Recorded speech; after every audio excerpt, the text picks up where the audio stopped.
अस्सलामुअलैकुम। मोहम्मद अज़ीज़ सिद्दीक अपने programme mess views के साथ हाजिर खिदमत है। 10 मई 2022 बरोज़ जुमेरात।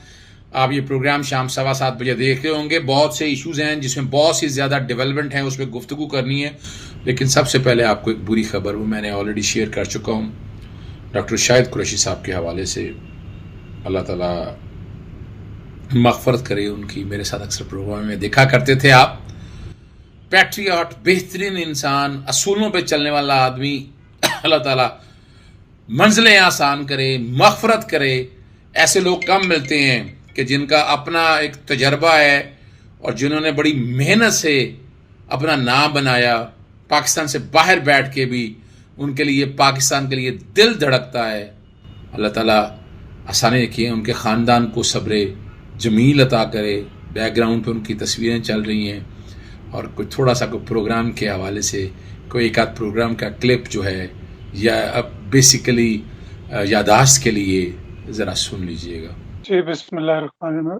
आपके तमाम देखने वालों को अस्सलाम वालेकुम।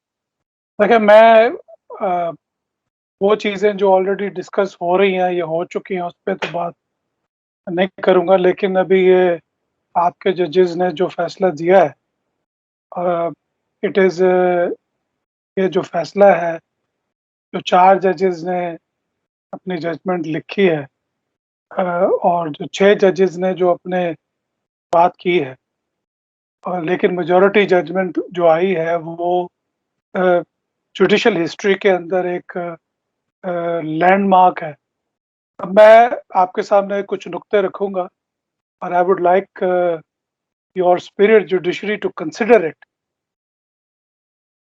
डॉक्टर, ये जो फ़ाइज़ ईसा, जस्टिस फ़ाइज़ ईसा जो है, इनके जो 3 फ्लैट हैं, ये खाली कोई प्रॉपर्टियों का मसला नहीं है। It is a national security issue. Pakistan की एक सुप्रीम कोर्ट के जज की 3 प्रॉपर्टियाँ निकलती हैं लंदन में, in a foreign country, with his own his spouse's name. जब उनको चैलेंज किया जाता है तो वो दोनों मियाँ-बीवी उसको ओन करते हैं, वो उसको डिनाई नहीं करते कि ये हमारी नहीं है।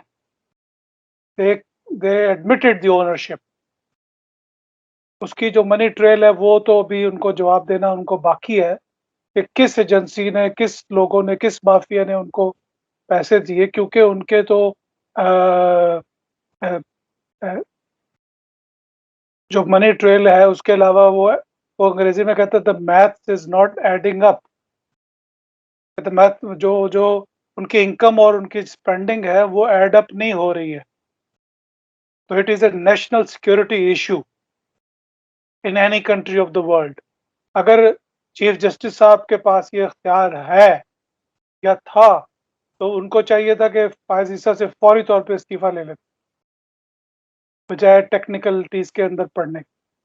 दूसरी बात, आपकी जजमेंट में जो हाउस होल्ड को, कि जिस स्पाउस की जो एक्टिविटीज़ है, उसके लिए जो दूसरा मेंबर ऑफ स्पाउस है, वो ज़िम्मेदार नहीं है। लफ्ज़ इस्तेमाल होता है हाउस होल्ड।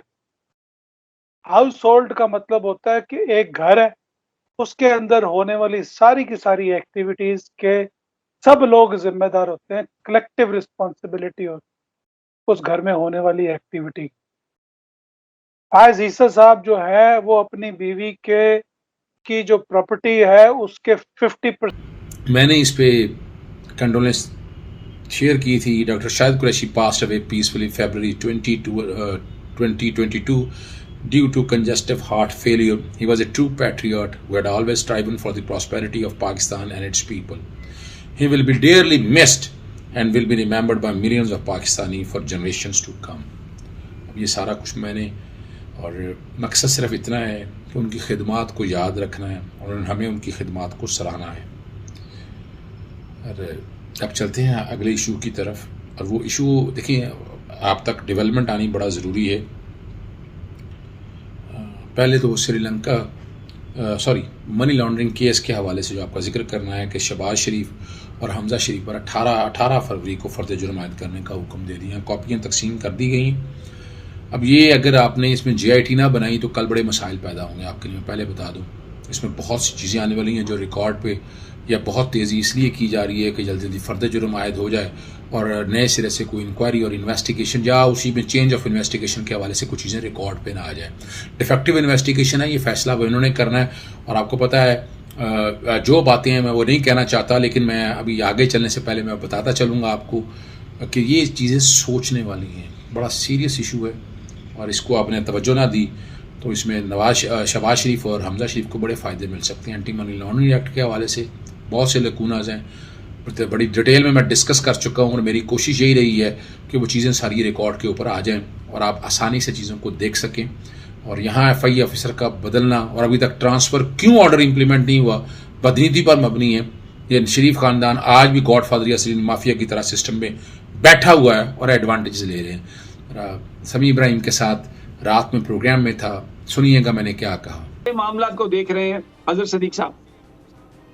बहुत शुक्रिया समी साहब। बात तो सच है, मगर है रुसवाई की। अगर सच पूछना ना मुझसे, इस सारे मामले को आज भी शरीफ माफिया चला रहा है। यानी जितनी ये ट्रांसफर और पोस्टिंग है, आपने खुद देखा कि FI वो रोल ही प्ले नहीं कर पाई। इतनी ओवरवेलमिंग एविडेंस थी, लेकिन आपने इंक्वायरी और इन्वेस्टिगेशन में देखा कि वो आराम से फिर रहे हैं। यानी उनकी अरेस्ट नहीं हो सकी। कभी चालान का कहा गया इधर आना है, कभी चालान का कहा उधर आना है। और वो रिकॉर्ड से बात की, मैं तो बड़े अच्छे हवाले से अभी भी शहजाद अकबर साहब की इंटरवेंशन आप लोगों के सामने है। ही सो पावरफुल, उसने नवाजा बहुत से लोगों को हुआ है। तो यहाँ भी जो है ना, अल्टीमेटली जो है ना, ये तो रिट ऑफ द स्टेट नजर आ गई है। वैसे भी अगर देखा जाए तो डॉक्टर रिजवान साहब के कहीं ना कहीं किसी ना किसी तरह से इन लोगों से ताल्लुकात है। डॉक्टर रिजवान साहब ने जो ऑफिसर लगाए, उनकी रिप्यूट के बारे में मुझे कहने की जरूरत नहीं है। FIA के अंदर पूछ लें कि इनमें जो ऑफिसर चुन के, जिनके बारे में लॉट ऑफ डाउट्स, जिनके बारे में यानी आप कह रहे हैं कि नालायक तरीन का लफ्ज़ तो मैं नहीं कहूंगा, कि उनके बारे में करप्ट तरीन लोगों के अंदर शायद उनका शुमार होता है। अब मुझे नहीं पता, ये तो मैंने अपने तौर पर जो सुना मैं वो बता रहा हूँ। और उसका सबूत ये है कि FIA की मैंने सारा जो केस देखा, इतना ओवरवेलमिंग एविडेंस होने के बावजूद उसमें कमजोर इन्वेस्टिगेशन की, और अगर कोई तब्दील हो के नया ऑफिसर आता तो वो सारा कनेक्शन से सामने आ जाने थे। और मैं तो वजीर आजम हाउस में के अंदर कौन से ऐसे लोग मौजूद हैं कि जो ना सिर्फ शहजाद अकबर को प्रोटेक्ट कर रहे हैं, बल्कि उनके किए हुए कामों को भी प्रोटेक्शन दी जा रही है। जुल्फी बुखारी साहब, देखिए 3 बातें मैं आपको बता दूं कि शहजाद अकबर साहब ने पाकिस्तान तहरीक इंसाफ को 3 बहुत बड़े नुकसान पहुंचाए हैं। सबसे पहला ने जो नुकसान पहुंचाया है अलीम खान साहब के वाले। अलीम खान साहब के वाले से केस में कोई एविडेंस है ही नहीं, और अंदाजा लग रहा है जिस तरह बैठकर लाहौर का DG जो पंजाब में जो लाहौर का DG थे, वो उनके साथ मिलकर उस केस ला गया, जिस तरह लटकाया गया, वो एक अलग बात है। और मुझे अच्छी तरह याद है, बल्कि मैं अच्छी तरह से रिकॉर्ड भी मैंने देखा, जो कि मैं उस केस को देखता रहा हूँ। अलीम खान साहब के पास सारी एविडेंस मौजूद थी, उन्हें हर चीज डिक्लेयर की हुई थी। इनकी तरह नहीं था कि नवाज शरीफ खानदान की तरह प्रॉपर्टी डिक्लेयर ही नहीं की थी, वो डिक्लेयर थी। दूसरा था जहांगीर तरीन का। जहांगीर तरीन भी उन्हीं सब के अंदर थे। जहांगीर तरीन भी तमाम शुगर मिले, देखें कितने और शुगर मिले हैं, कितने शरीफ खानदान के जो बाकी शुगर मिले आप लोगों ने पकड़ लिया।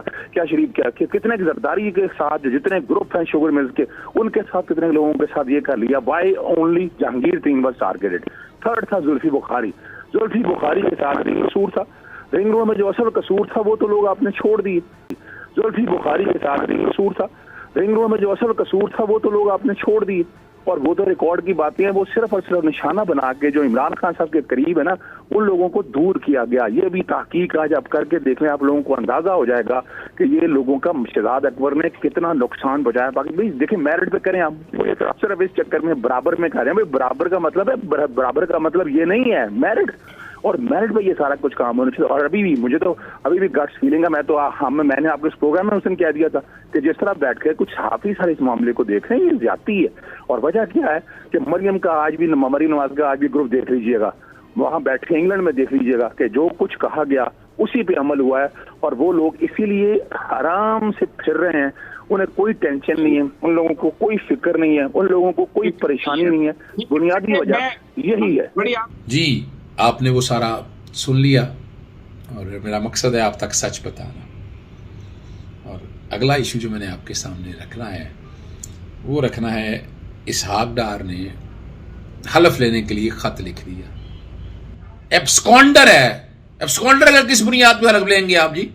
और वो खत लिखते हैं कि आ जाए जी, मेरा यहां से वीडियो लिंक से हलफ ले लें, या जो है ना पाकिस्तान एम्बेसी के अंदर भी एब्सकॉन्डर के राइड का टेल हैं, आए अगर पाकिस्तान में अपनी जो है ना आप इश्तिहारी हुए हैं वो खत्म कराएं। वो खत लिख के बड़ा उन्होंने आर्टिकल 255 का जिक्र किया है, 255 दो के लिए हलफ लेने का कहा है। तो किसी भी तरीके से किसी भी जगह पाकिस्तान के अंदर आप आए, आप मेडिकल रिपोर्टें आप सारा दिन आवारा फिर रहे हैं वहां पर, और जो कुछ भी है अपना पॉलिटिकल एक्टिविटीज आपकी चल रही हैं, 3 साल से ऐसे हालात ही नहीं हुए कि आप पाकिस्तान नहीं आ सकते। यानी बातें वो करें, मेडिकल बोर्ड आकर बनाया ना, है ना पाकिस्तान के अंदर मेडिकल बोर्ड बनाया, वहां पता चल जाएगा कि नहीं। फेस करें अगर पाकिस्तान की अदालतों को, ये मजाक बनाया हुआ आप जैसे लोगों ने, और बेवकूफ बना रहे हैं कौम को। आपके साथ मैंने वो रख दिया है, वो जो लेटर लिखा है वो भी चला रहा हूं मैं, आर्टिकल 255 जो है बैकग्राउंड पे वो भी चल रहा है, और 1-2 इश्यूज पे और गुफ्तगू करनी है, वो आप तक बताना बहुत ज़रूरी है ताकि आप लोगों को चीज़ें सारी समझ आ सकें कि क्या कुछ हो रहा है। देखें, इसाकडार के हवाले से मैं पहले ही बड़ा बता चुका हूँ, अभी फिर प्रोग्राम चलाया गया, और चूँकि इश्तिहारी का प्रोग्राम चल नहीं सकता है, अब यंग गॉड फादर सिजलिन माफिया बड़ा एक्टिव हो चुका है, और वो चाहता है कि अपने तरीके से निज़ाम को चला सकें। अब स्टेट ऑफ द गवर्नमेंट है, अब देखते हैं क्या करते हैं। हमारी गवर्नमेंट इस कॉन्टेक्स्ट में सख्त एक्शन क्यों नहीं ले रही है, ये फैसला इनको करना है। हमने तो अब तक हालात और वाक़यात बताते रहना है और कोशिश करती रहनी है कि आप लोगों को बात समझ आ सके और सच समझ आ सके आपको, और जो कुछ हो रहा है वो आप लोगों को पता होना चाहिए। मैं एक जो और चीज़ आपसे और डिस्कस करनी है वो ज़रा आप लोगों को पता होनी चाहिए, और वो इसलिए ज़रूरी है आप लोगों को, एक जो ख़ास केस है श्रीलंका के हवाले से, जो है ना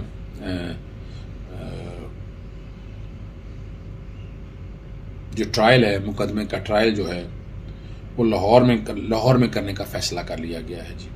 सानिया सियालकोट का जो मुकदमे का ट्रायल जो है ना श्रीलंकन प्रियंका कुमार के हवाले से, और उसके लिए बाकायदा जो है प्रोसिक्यूशन टीम भी तश्कील दे दी गई है, और बैकग्राउंड पे नोटिफिकेशन चल रहा है। मिस्टर अब्दुल रऊफ भट्टो जो है ना वो DPG होंगे।